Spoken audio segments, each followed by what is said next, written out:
বন্ধুগণ, বিশ্ববিদ্যালয়ের ছাত্র সংসদের নির্বাচন আসন্ন। আপনাদের গণতান্ত্রিক অধিকার রক্ষা করার জন্য আমরা ছাত্র ফেডারেশন লেফট আপনাদের সহযোগিতা চাইছি। এই নির্বাচনে আমাদের তরফ থেকে এই ক্লাসের প্রার্থী শ্রী অনিমেষ মিত্র।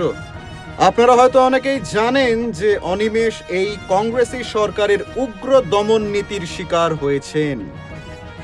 এই সরকারের পোষা পুলিশ সম্পূর্ণ বিনা কারণে তার উপরে আক্রমণ চালায় এবং তাকে এমনভাবে গুলিবিদ্ধ করে যে চিরকালের মতন তিনি শরীরে বুলেটের চিহ্ন নিয়ে বেঁচে থাকবেন।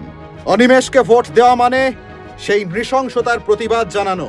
আমাদের হাতে বেশি সময় নেই, তবু আমি অনিমেষকে অনুরোধ করছি আপনাদের কিছু বলতে।